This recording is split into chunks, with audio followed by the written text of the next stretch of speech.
Hello दोस्तों, आप लोग कैसे हैं? उम्मीद करता हूँ आप लोग खैरियत से होंगे। जैसे कि सऊदी अरब के कुछ लेटेस्ट और जरूरी और बड़ी अपडेट्स आई हुई हैं जो कि आप लोगों के लिए बहुत ही इम्पोर्टेंट होने वाली है, तो आप लोग इस वीडियो को लास्ट तक जरूर देखना। जैसे आज की पहली अपडेट, सऊदी अरब के कस्टम अधिकारी यानी जो सीमा शुल्क अधिकारी हैं, उन्होंने जाबा के बॉर्डर पर 932,980 नशीली गोलियों की तस्करी के प्रयास को विफल कर दिया। यानी जो तस्करी कर रहे थे ये लोग, उनको नाकाम कर दिया, क्योंकि ये नशे की गोलियां थी।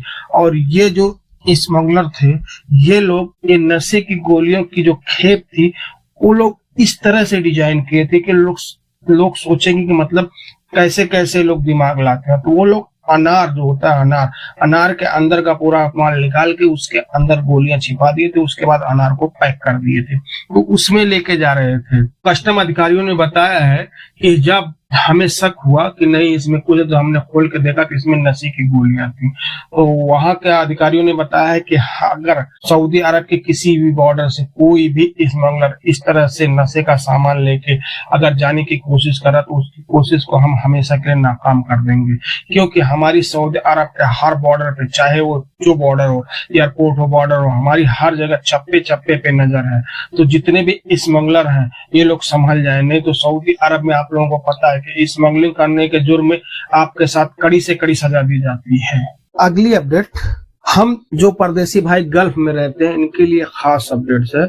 जैसे कि मैं एक हकीकत बताता हूँ, एक दुबई में एक लड़का रहता था जो कि वो उत्तर प्रदेश के गोरखपुर जिले का रहने वाला था। उसके साथ इतना बड़ा फ्रॉड हो गया कि आप लोग यकीन नहीं करेंगे। और किस तरह से फ्रॉड हुआ, जैसे कि वो लड़का अपने घर पे फोन किया, अपनी वाइफ को बोला कि मैं आपको कुछ दिन में एक आईफोन और सोने की चेन भेज दूंगा दुबई से। तो उसकी औरत बोली ठीक है, लेकिन साइबर क्राइम वाले इनके फोन को पहले से हैक किए थे या उस टाइम हैक किए थे ये क्लियर नहीं हो पाया। लेकिन 3-4 दिन बाद उसकी औरत को फोन आता है कि हम यहाँ डाक विभाग से बात कर रहे हैं और आपका एक पार्सल आया हुआ है जो कि आपको 25,000 रुपए भेजना है, तो आपका ये पार्सल हम आपके घर तक भेज देंगे। तो वो औरत बोली ठीक है, मैं वो पैसा उसने किसी तरह से उसको अरेंज कर दिया, मतलब उसको दे दिए। लेकिन फिर उसके बाद उनका फोन आता है, जब उनको पैसा मिल जाता है फिर फोन आता है कि हमारी तरफ से इसकी क्लियरिटी हो गई है, लेकिन यहाँ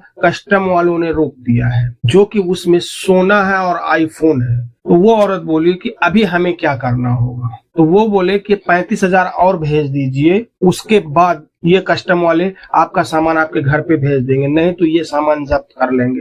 अब उस औरत की होशियारी देखो, आईफोन और सोने के चक्कर में, कि उस औरत ने उनको 35,000 फिर अरेंज कर दिया किसी तरह से। उसके बाद वो लोग लेके गायब हो गए। अब वो औरत ना अपने घर में बता सकती है ना अपने पति को, लेकिन किसी तरह उसने अपने पति को बताई कि आपने जो आईफोन और सोने की चैन भेजी थी उसके लिए मेरा 55,000 रुपए चला गया। यानी 55,000 रुपए मैं जो पार्सल वाले हैं उनको दे चुकी हूँ, लेकिन सामान लेके नहीं। अब उसका पति कह रहा है मैंने तो सामान भेजा ही नहीं, मैं तुझे बोला था मैं कुछ दिनों बाद भेज दूंगा। तेरे समझ में इतनी बात नहीं आई कि मतलब अगर मैं भेजूंगा तो मैं फोन करके बताऊंगा। उस औरत ने बोला कि वो ऐसे बात कर रहे थे कि जैसे सच में सरकारी अधिकारी जो पार्सल वाले होते हैं वही लोग हैं। तो बोले लेकिन इससे पहले तुझे मुझे फोन तो करना चाहिए था एक बार कि मतलब आपने भेजा है कि नहीं भेजा है, मैं उसी पे क्लियर कर देता हूँ। तो मेरा कहने का मतलब यही है भाई, जितने भी हम गल्फ में परदेसी भाई रहते हैं उनके फैमिली वालों से मेरी गुजारिश है कि अगर ऐसी कोई बात है तो सबसे पहले आप अपने शौहर को, अपने भाई को, अपने किसी भी को भी ये सबसे पहले बता दें कि ऐसी ऐसी बात है, क्या आपने किया है या फ्रॉड कॉल है, क्योंकि ये साइबर क्राइम इस तरह से फैल गया है कि कुछ कहा नहीं जा सकता।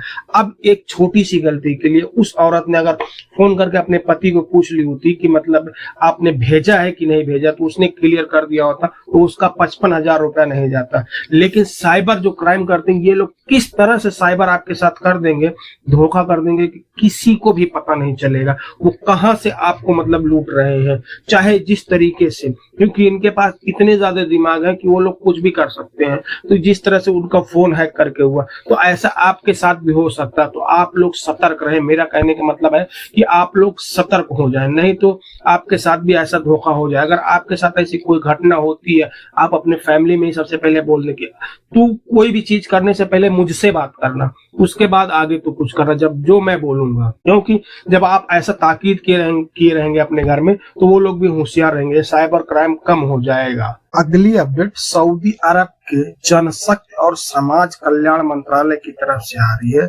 जिसमें मुझे लग रहा है कि अब सऊदी अरब में जितने भी हमारे परदेसी भाई रहते हैं, गैर मुल्की भाई, अब उनको रहना थोड़ा मुश्किल हो गया है। जैसे कि सऊदी के समाज कल्याण मंत्रालय ने कहा है, जितने भी परमिट धारक कंपनियां और एजेंसियों के खिलाफ कार्रवाई करने का फैसला किया गया है, जो सऊदी नागरिकों को काम देने के बजाय उनकी आड़ में गैर मुल्कियों को काम दे चुके हैं। अखबार 24 के मुताबिक जनशक्ति मंत्रालय ने ऐसी कंपनियों और एजेंसियों को लेकर 37 गलतियों का चार्ट जारी किया। इनमें से कुछ गलती गंभीर है। जनशक्ति मंत्रालय ने सऊदी के लिए स्थापित रोजगार यानी काम एजेंसियों के गलती के चार्ट को बदल दिया है।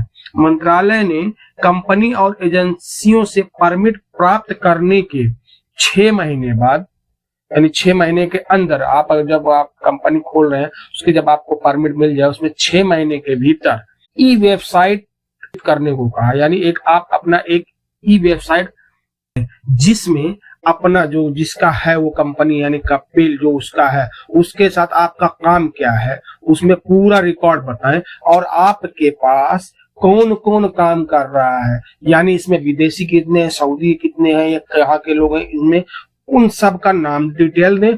और उसमें आगे उन्होंने बताया कि उसमें आप ये भी डिटेल्स दें कि आप किन किन संस्थाओं के साथ संपर्क में हैं, यानी उनके साथ आप बिजनेस करते हैं, किन किन संस्थाओं के साथ। जनशक्ति मंत्रालय ने कहा है, बच्चों या लड़कों को रोजगार देना एक गंभीर अपराध है। इस अपराध के लिए कंपनियों को 30,000 रियाल का जुर्माना दिया जाएगा। और मंत्रालय ने कहा कोई भी एजेंसी या कंपनी राज्य के अंदर यानी सऊदी अरब के अंदर या बाहर एजेंटों के साथ डील करती हुई पाई गई तो उससे गंभीर आरोप में दंडित किया जाएगा। और आगे उन्होंने बताया है कि आप लोग ऐसे कोई भी एजेंसी या संगठन के खिलाफ अनुशासनात्मक कार्रवाई की जाएगी, यानी जो भी उनके साथ वो दंड मतलब दिया जाएगा, जिस हिसाब से उनका गलती रहेगा उस हिसाब से उनको मतलब दंडित किया जाएगा। तो आप लोगों का क्या कहना है, आप लोग कमेंट में बताना कि अभी गैर मुल्कियों को थोड़ा काम करना सऊदी अरब में मुश्किल हो गया है कि नहीं हो गया है। अगली अपडेट सऊदी अरब के जाजान शहर से आ रही है, जो कि आप लोग पहले ये वीडियो देख रहे होंगे, स्क्रीन पे चल रही होगी ये वीडियो, जो कि एक 18 गाड़ी है जिसको डैटसन बोला जाता है या डाले वाली गाड़ी समझ लो, तो यहाँ सऊदी अरब में चलते हैं। उसमें कुछ औरतें डाले के अंदर बैठ के तो ढोल वोल बजाते हुए जा रही हैं किसी खुशी के कारण। तो यहाँ के जो ट्रैफिक विभाग है उन्होंने कहा है कि ये गलत है, इस तरह से औरतें बाहर नहीं बैठ सकती हैं डाले के अंदर, आप गाड़ी के अंदर जाए, नहीं तो ये ट्रैफिक विभाग के कानून के खिलाफ है।